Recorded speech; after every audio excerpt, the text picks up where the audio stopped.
Salam kerahiman. Hari ini 17 September. Kita akan baca dari 897. Kita mulai ya. Dalam nama Bapa dan Putra dan Roh Kudus. Amin. Bapa kami yang ada di surga, dimuliakanlah namamu. Datanglah kerajaanmu. Jadilah kehendakmu di atas bumi seperti di dalam surga. Berilah kami rejeki pada hari ini, dan ampunilah kesalahan kami, seperti kami pun mengampuni yang bersalah kepada kami. Dan janganlah masukkan kami ke dalam pencobaan, tetapi bebaskanlah kami dari yang jahat. Amin. Dalam nama Bapa dan Putra dan Roh Kudus. Amin. 897. 27 Januari 1937. Aku merasakan perkembangan yang mencolok dalam kesehatanku. Yesus merenggut aku dari gerbang kematian kepada kehidupan, sebab aku sudah sedemikian dekat dengan kematian. Tetapi lihatlah, Tuhan memberi aku kepenuhan hidup. Memang, aku masih harus tinggal di sanatorium, tetapi aku hampir sepenuhnya sembuh. Aku melihat bahwa kehendak Allah belum digenapi dalam diriku, dan itulah sebabnya aku masih harus hidup, karena aku tahu bahwa kalau aku menggenapi segala sesuatu yang telah direncanakan Tuhan bagiku di dunia ini, Ia tidak akan membiarkan aku di pembuangan lebih lama lagi, karena surgalah rumahku. Tetapi sebelum kita pergi ke tanah air surgawi, kita harus memenuhi kehendak Allah di bumi. Artinya, pencobaan dan pergulatan harus terlaksana sepenuhnya dalam diri kita. Ini terjadi pada tanggal 27 Januari 1937. Waktu itu Suster Faustina ada di sanatorium ya, ada di rumah sakit. Aku merasa perkembangan yang mencolok dalam kesehatanku. Pengalaman ini juga saya alami ya, ada teman yang secara kondisi makin lama makin turun. Kedengarannya masuk rumah sakit. Keluar, nanti nggak lama masuk rumah sakit lagi dengan penyakit yang lain, dengan kondisi yang kayaknya semakin parah ya. Tapi ternyata dalam masa COVID ini, dia menyapa saya dengan sepeda karena pakai masker, jadi nggak kenal juga. Bu Esther, saya sampai kaget. Orang yang udah saya pikir, waduh, dengan banyak penyakit ya, ternyata saya lihat dia sehat, segar, bahkan bisa bersepeda, olahraga pagi. Itulah kehidupan. Dikatakan oleh Suster Faustina, Yesus merenggut aku dari gerbang kematian kepada kehidupan.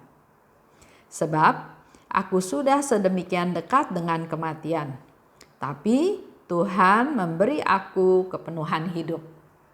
Jadi kalau dengar ceritanya Suster Faustina, seolah-olah Suster Faustina pada saat itu sudah sakit demikian parah sampai sudah ada di gerbang kematian. Banyak ya orang yang meninggal karena sakit. Sakit yang sudah tidak bisa diobati, akhirnya dia meninggal. Nah, waktu itu Suster Faustina sudah ada di gerbang kematian, tapi tiba-tiba Yesus merenggut. Yesus menarik dia dari gerbang kematian dan dia merasakan sangat sehat. Dia merasakan kesehatan yang sangat sehat, bahkan dia bilang saya sudah hampir sembuh total. Tuhan memberikan aku kepenuhan hidup. Jadi buat Tuhan sangat mudah untuk membuat kita menjadi hidup kembali, menjadi sehat ya. Maka berdoa pada Tuhan, minta pada Tuhan. Kalau sesuai dengan kehendak Tuhan, Tuhan pasti memberikan kesehatan tersebut. Lanjut. Dikatakan oleh Suster Faustina, aku masih harus tinggal di sanatorium. Walaupun dia sehat, ya, tapi dia masih harus tinggal di sanatorium. Walaupun dia bilang dia sudah hampir sepenuhnya sembuh. Ternyata Kenapa dia masih hidup ya? Ternyata kehendak Allah belum digenapi dalam diriku. Jadi Suster Faustina sadar bahwa masih ada kehendak Allah yang harus dilaksanakan oleh Suster Faustina.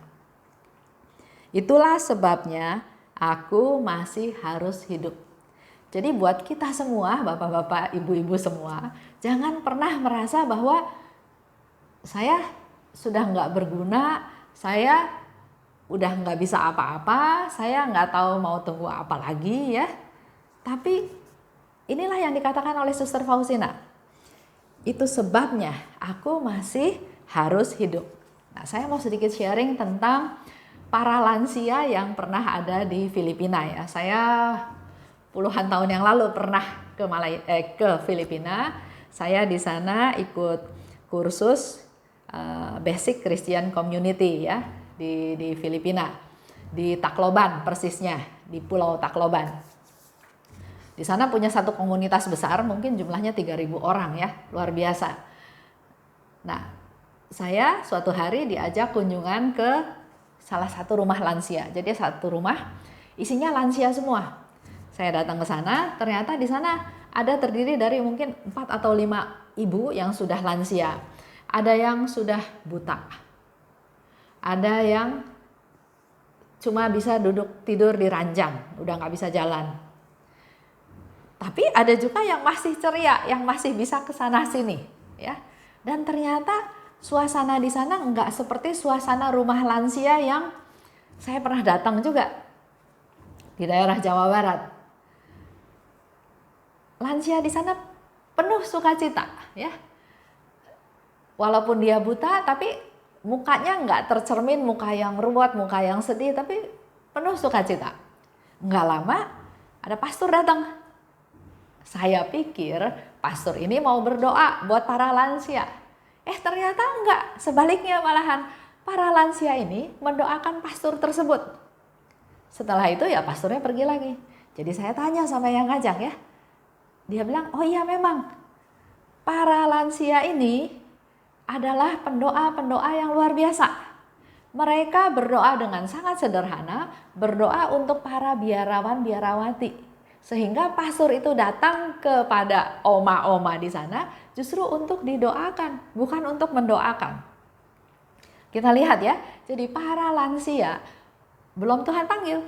Dari sudah tua, sudah renta, sudah nggak bisa apa-apa, bahkan sudah buta, tapi Tuhan belum panggil.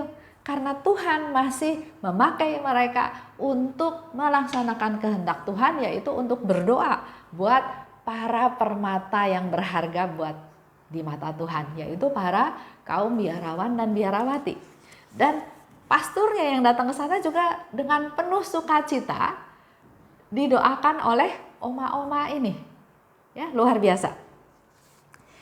Nah, sekarang refleksi ke diri kita. Kita masih hidup, mungkin ada yang sudah 60 tahun tapi udah sakit-sakitan, ada yang 70 tahun, ada yang 80 tahun, ada yang 90 tahun masih sehat. Mari kita manfaatkan setiap saat hari yang Tuhan kasih untuk melaksanakan kehendak Allah. Karena berarti ada tugas yang masih harus diselesaikan, sehingga dikatakan oleh Suster Faustina, itulah sebabnya aku masih harus hidup. Semoga ini menjadi masukan ya buat kita semua untuk memanfaatkan waktu yang Tuhan kasih untuk melakukan sesuatu yang baik.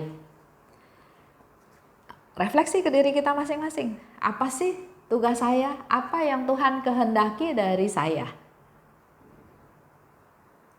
Jawabannya bisa banyak, macam-macam ya. Tapi pesannya adalah jangan menyia-nyiakan waktu yang Tuhan kasih.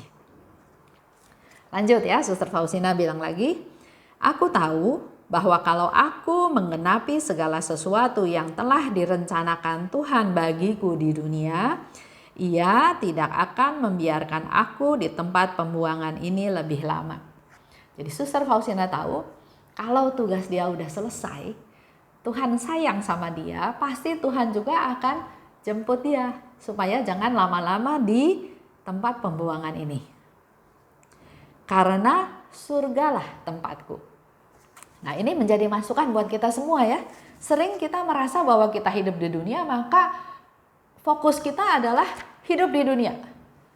Berkuasa, kaya, terkenal, nggak kalah dari orang, dan hal-hal yang cuma diakui di dunia. Padahal dunia ini adalah hanya tempat sementara. Tujuan akhir kita adalah tanah air surgawi. Jadi mari kita semua, mumpung lagi masa COVID, coba mindsetnya dirubah. Mulai perspektifnya, pikirannya bukan hanya dunia, tapi mari kita memberikan makanan rohani kepada jiwa kita juga untuk persiapan kita menuju tanah air surgawi.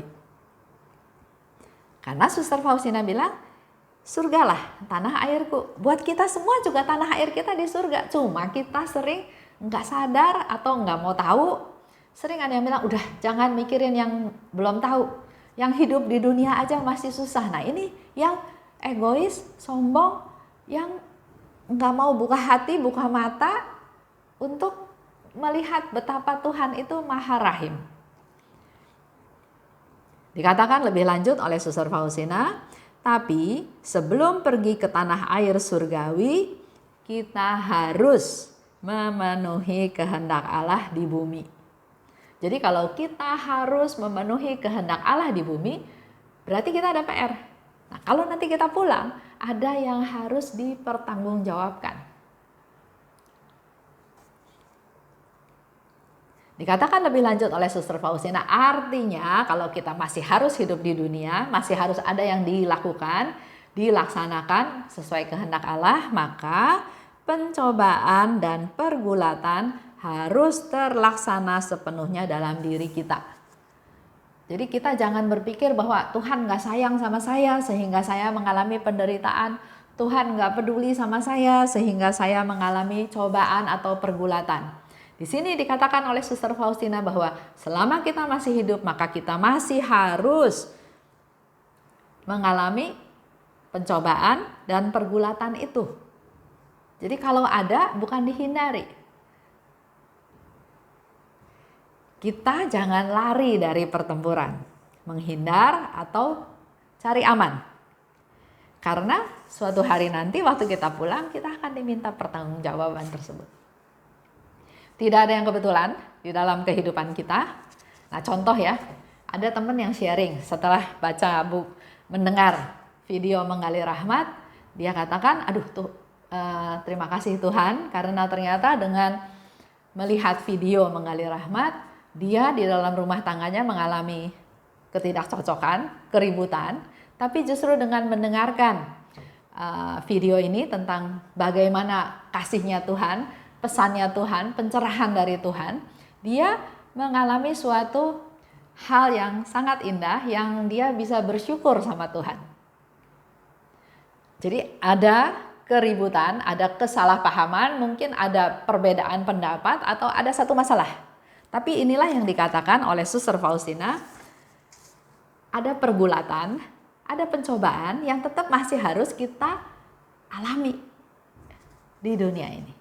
Yang penting ambil hikmahnya dari setiap kejadian itu karena melalui setiap kejadian Tuhan memberikan rahmat.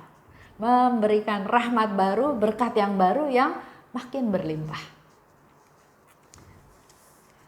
Pernah ada satu keluarga, biasanya antara menantu dan mertua nggak cocok ya.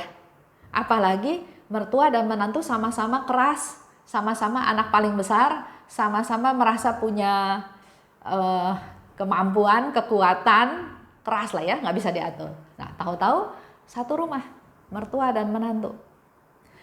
Ada aja yang nggak cocok. Ya, beda zaman, beda pendidikan, beda sudut pandang. Jadi timbullah permasalahan terus, permasalahan demi permasalahan.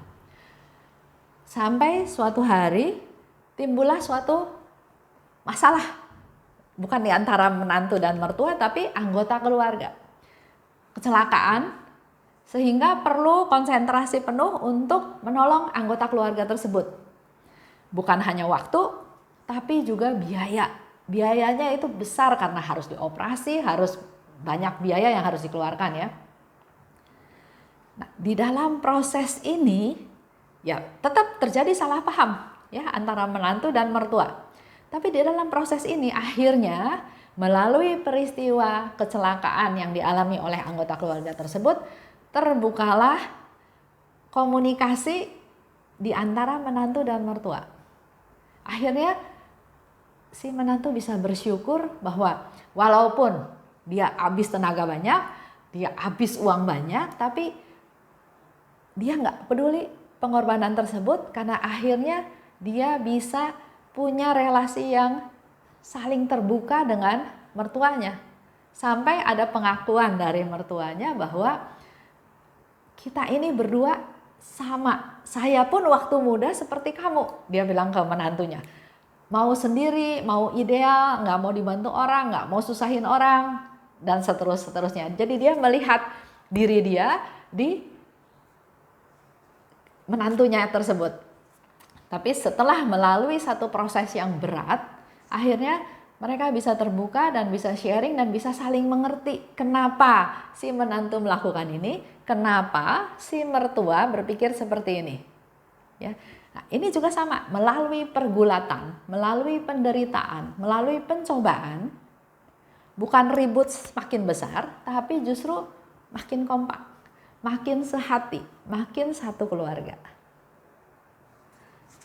Itu aja hari ini ya. Kita tutup dengan doa. Dalam nama Bapa dan Putra dan Roh Kudus, amin. Allah Bapa di surga, terima kasih atas sharing Suster Faustina pada hari ini. Mengingatkan kami semua Tuhan bahwa kami semua masih diberi hidup oleh-Mu. Artinya masih ada kewajiban-kewajiban yang harus kami lakukan. Berilah kami pencerahan, berilah kami kepekaan supaya kami mengerti akan kehendak-Mu dan mampu untuk melaksanakannya. Kuatkan kami Tuhan, berilah kami kesabaran dan kemampuan bila ada pencobaan ataupun ada pergulatan dalam kehidupan kami. Urapilah kami, biarlah Roh Kudus memimpin hidup kami agar apa yang kami lakukan berkenan kepadamu. Kemuliaan kepada Bapa dan Putra dan Roh Kudus, seperti pada permulaan, sekarang, selalu, dan sepanjang segala abad. Amin. Dalam nama Bapa dan Putra dan Roh Kudus, amin. Salam kerahiman.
serta bersorak-sorai bergembira.